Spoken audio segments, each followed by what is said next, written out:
देते हैं तेजो वारि मदाम था बिन्मयो यत्रहत सर्वो मशा धामना स्वेन सदा निरस्तम सत्य परम धीमहि। जो मुझे भजता है ऐसे उस मानव का हम कल्याण किसी काल में भी, कोई भी काल चल रहा हो उसका कल्याण तो निश्चित है। और तब चतुश्लोकी भागवत का पूर्ण निरूपण किया गया और द्वितीय स्कंद को यही प्रणाम करते हैं। तब सनकादिकों ने प्रश्न किया, महाराज हमने सुना कि गोविंद ने विदुर काका के यहाँ प्रेम के बसीभूत केले के छिलके भी खाए। तो करों के द्वारा विदुर जी जाते हैं धृतराष्ट्र के पास, क्या कहते हैं, यदा दुराजा ससुतान साधुन पुष्पन्न धर्मेण विनष्ट दृष्टि।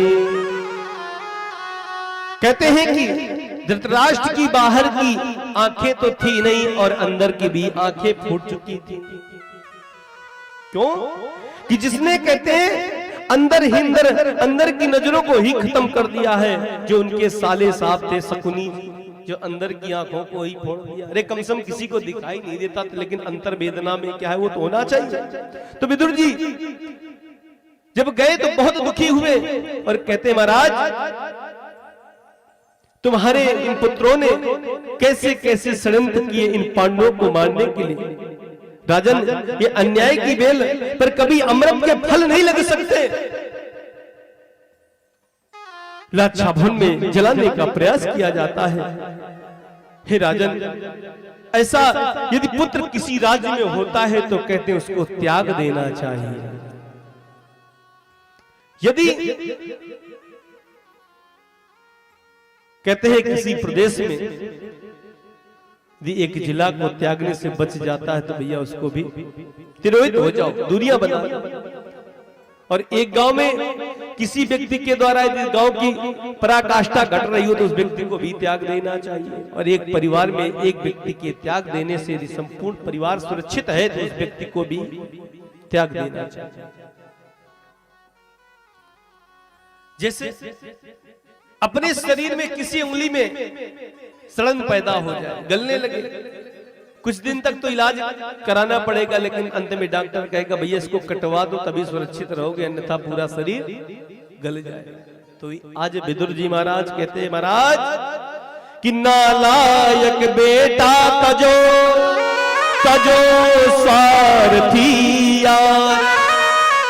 कहते जो बेटा नालायक हो जाए उसको त्याग देना चाहिए। और हमारा यदि यार, हमारा मित्र यदि स्वार्थी हो जाए, अर्थात हमें हमेशा ही धन खर्च करना पड़ रहा है, वो तो कभी साथ ही नहीं देता कि तजो स्वार्थी यार और निर्मोही माता तजो। कहते जिस माँ को अपने पुत्रों से प्रेम ना हो, निर्मोही हो जाए तो उस माँ को भी निर्मोही माता तजो और तजो निलज्जी ना। कहते घर की स्त्री को यदि लज्जा नहीं आती।